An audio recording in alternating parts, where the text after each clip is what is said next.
What keeps us healthy and happy as we go through life? If you were going to invest now in your future best self, where would you put your time and your energy? There was a recent survey of millennials asking them what their most important life goals were. And over 80% said that a major life goal for them was to get rich. And another 50% of those same young adults said that another major life goal was to become famous. And we're constantly told to lean into work, to push harder and achieve more. We're given the impression that these are the things that we need to go after in order to have a good life.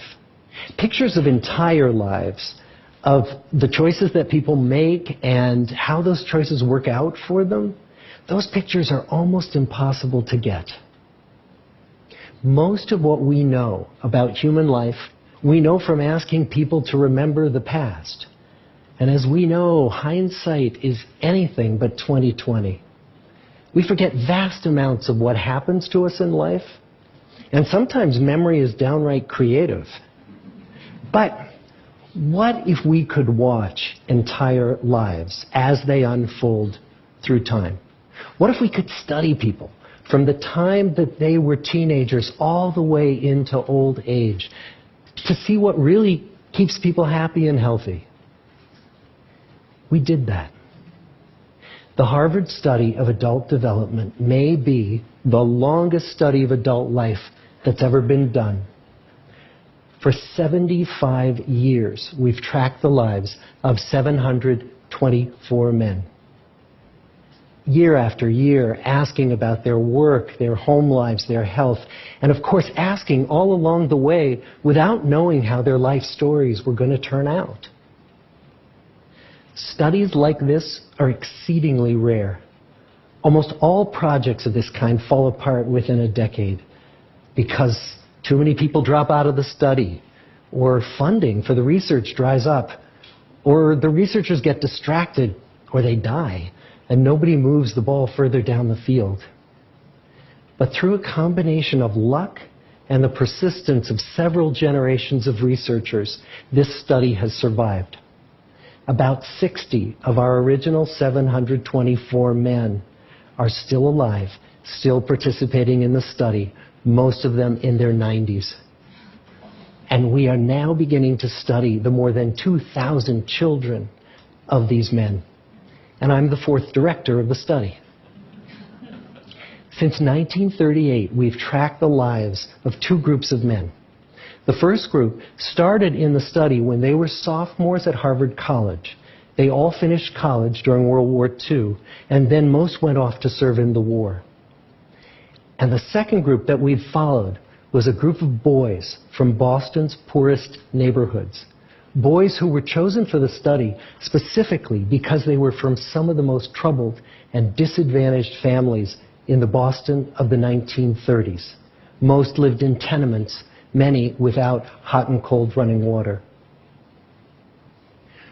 When they entered the study, all of these teenagers were interviewed, they were given medical exams. We went to their homes and we interviewed their parents. And then these teenagers grew up into adults who entered all walks of life. They became factory workers and lawyers and bricklayers and doctors, one president of the United States. Some developed alcoholism. A few developed schizophrenia. Some climbed the social ladder from the bottom all the way to the very top. And some made that journey in the opposite direction.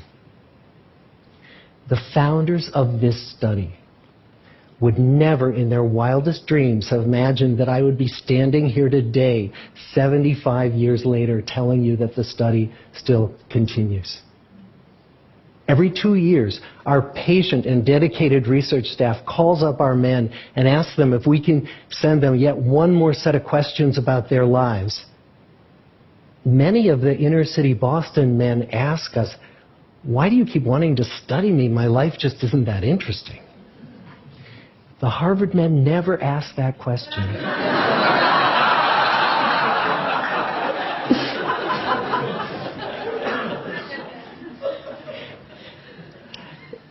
get the clearest picture of these lives, we don't just send them questionnaires.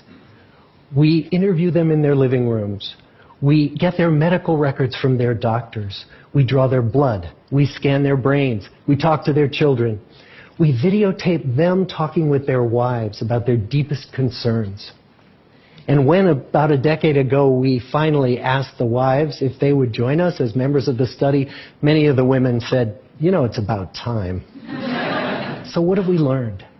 What are the lessons that come from the tens of thousands of pages of information that we've generated on these lives? Well, the lessons aren't about wealth or fame or working harder and harder.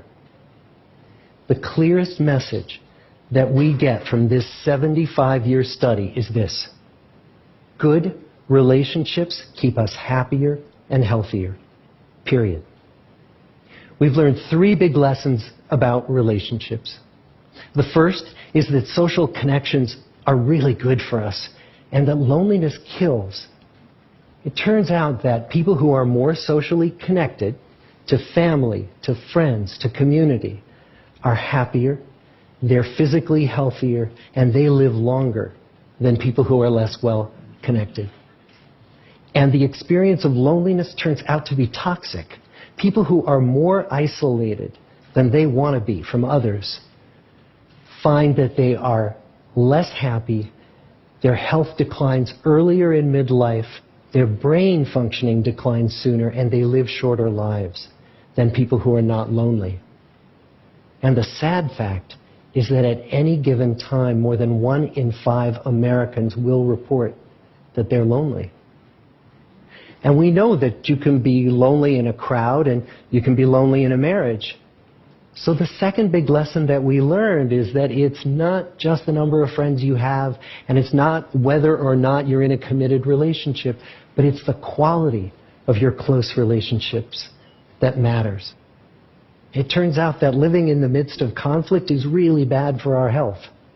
High conflict marriages, for example, without much affection, turn out to be very bad for our health, perhaps worse than getting divorced. And living in the midst of good, warm relationships is protective. Once we had followed our men all the way into their 80s, we wanted to look back at them at midlife and to see if we could predict who was going to grow into a happy, healthy octogenarian and who wasn't. And when we gathered together everything we knew about them at age 50, it wasn't their middle-aged cholesterol levels that predicted how they were going to grow old. It was how satisfied they were in their relationships. The people who were the most satisfied in their relationships at age 50 were the healthiest at age 80. And good, close relationships seem to buffer us from some of the slings and arrows of getting old. Our most happily partnered men and women reported in their 80s that on the days when they had more physical pain, their moods stayed just as happy. But the people who were in unhappy relationships, on the days when they reported more physical pain, it was magnified by more emotional pain. And the third big lesson that we learn about relationships and our health is that good relationships don't just protect our bodies, they protect our brains.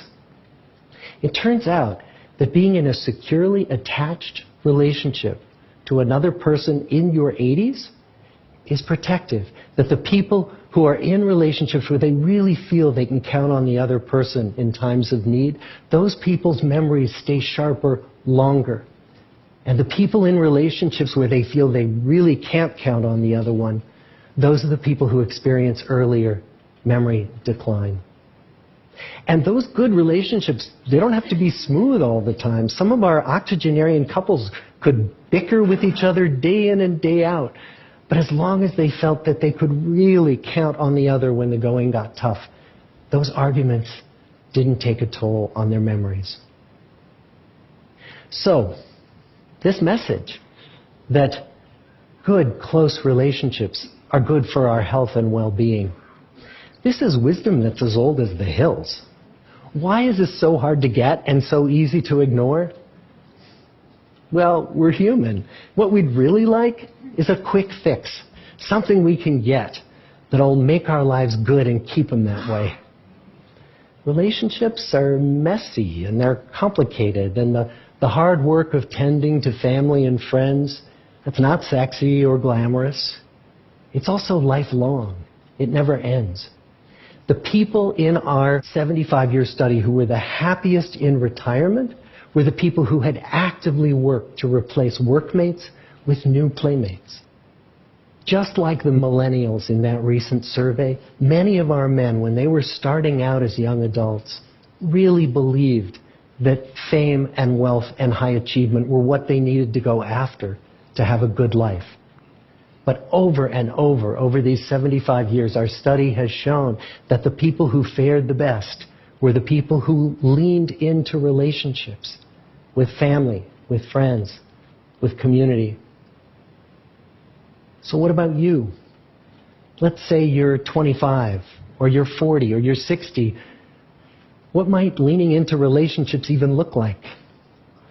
Well, the possibilities are practically endless.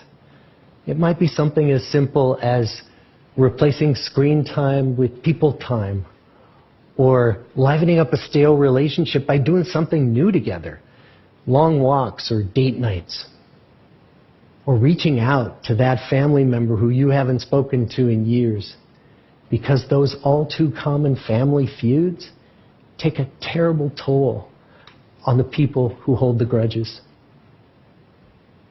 I'd like to close with a quote from Mark Twain. More than a century ago, he was looking back on his life, and he wrote this: "There isn't time, so brief is life, for bickerings, apologies, heartburnings, callings to account. There is only time for loving, and but an instant, so to speak, for that. The good life is built with good relationships." Thank you.